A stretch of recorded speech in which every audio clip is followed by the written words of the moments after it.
কোন পরিপ্রেক্ষিতে 13 অ্যামেন্ডমেন্ট হয়েছে এবং বেগম খালেদা জিয়া কীভাবে এই 13 অ্যামেন্ডমেন্ট সংবিধানে এনেছেন সেইটা আমি আদালতকে পড়ে শুনিয়েছি। নির্দলীয় তত্ত্বাবধায়ক সরকার ব্যবস্থা, যেটা সাবেক প্রধানমন্ত্রী বেগম খালেদা জিয়া সংবিধানের ত্রয়োদশ সংশোধনের মাধ্যমে অন্তর্ভুক্ত করেছিলেন, যার ভিত্তিতে বাংলাদেশের মানুষ তাদের গণতন্ত্র এবং গণতান্ত্রিক অধিকার চর্চার জন্য ভোট দেওয়ার সুযোগ পেয়েছিলেন।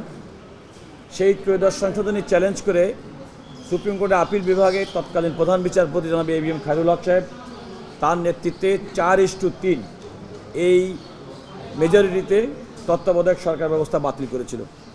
সেই রায়ের বিরুদ্ধে বিএনপি মহাসচিব জনাব মির্জা ফখরুল ইসলাম আলমগীর তিনি সুপ্রিম কোর্টে রিভিউ পিটিশন দায়ের করেছিলেন। ইতিপূর্বে সেই রিভিউ পিটিশনের উপরে লিভ গ্রান্ট হওয়ার পরে আপিলের শুনানি চলছে।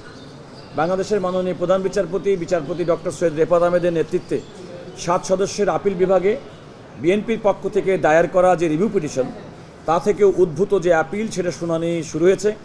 আমাদের লিড কাউন্সিলর বিএনপির পক্ষ থেকে, বিএনপির ভাইস চেয়ারম্যান, এই সুপ্রিম কোর্ট আইনজীবী সমিতির বারবার নির্বাচিত সাবেক সভাপতি, সম্পাদক, সহ সম্পাদক, বাংলাদেশের একজন বরেণ্য রাজনীতিবিদ এবং বরেণ্য আইনজীবী সিনিয়র অ্যাডভোকেট জয়নুল আবেদিন তার বক্তব্য উপস্থাপন করেছেন।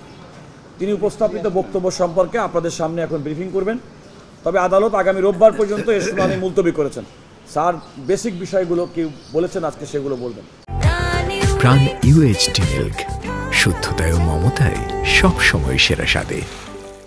আমি আদালতকে বলেছি, মাই লর্ড, আমার যেহেতু এই 13 অ্যামেন্ডমেন্ট হয়েছিল 1996 সনে আওয়ামী লীগ এবং জামাতের আন্দোলনের পরিপ্রেক্ষিতে এবং পিপলস উইলের উপরে শ্রদ্ধা প্রদর্শন করে সেই সময়কার leader of the parliament Begum Khaleda Zia পার্লামেন্টে অ্যামেন্ডমেন্ট করে এই সংবিধান সংশোধন করেছিলেন। এই সংবিধান সংশোধন করার ফলে যে ইলেকশনগুলো হয়েছে সেই ইলেকশনগুলো ছিল ফ্রি, ফেয়ার অ্যান্ড ক্রেডিবল। কিন্তু সাবসিকুয়েন্টলি রাজনৈতিক উদ্দেশ্যে এই অ্যামেন্ডমেন্ট কি বাতিল করে দিয়ে খায়রুল হকের মাধ্যমে দেশের মধ্যে যত প্রকার বিশৃঙ্খলা, হানাহানি, কাটাকাটি, মারামারি, আয়নাঘর এবং মানুষের মৌলিক অধিকার সব কিছু হরণ করে নিয়েছে, যার ফলে আজকে দেশের মধ্যে একটা অ্যানার্কি সৃষ্টি করে দিয়ে তিনি পালিয়ে চলে গিয়েছেন ফ্যাসিস্ট সরকার প্রধান। এই দেশে যত মারামারি, কাটাকাটি, হানাহানি, যত গুম, খুন, মিথ্যা, বানোয়াট মামলা, সব কিছুর মূলে হচ্ছে এই জাজমেন্টটি। সেটাই আমি স্টার্ট করেছি এবং আমি আদালতকে বলেছি, মাননীয় আদালত, আপনাদের ক্ষমতা খর্ব করার এখতিয়ার কারো নাই এবং supreme court is the supreme, কিন্তু খায়রুল হক আপনাদের ক্ষমতা খর্ব করেছেন একদিকে, এবং আমি সর্বশেষ যে কথা বলেছি, অন্যদিকে তিনি বলেছেন যে কোনো বিচারক তত্ত্বাবধায়ক প্রধান থাকতে পারবে না, কোনো বিচারপতি তত্ত্বাবধায়ক প্রধান থাকতে পারবে না, লাভজনক কোনো পদে যেতে পারবে না, অথচ তিনি নিজেই আইন কমিশনের চেয়ারম্যান নির্বাচিত হয়ে বসে আছেন, নিয়োগ পেয়েছেন, এবং তিনি একটা লাভজনক প্রতিষ্ঠানে তিনি নিজেই চলে গেছেন। তো কাজেই আমি প্রথমে বলেছি যে বিচার বিভাগ হচ্ছে guardian of the constitution, power of the guardian can not be shifted to other place.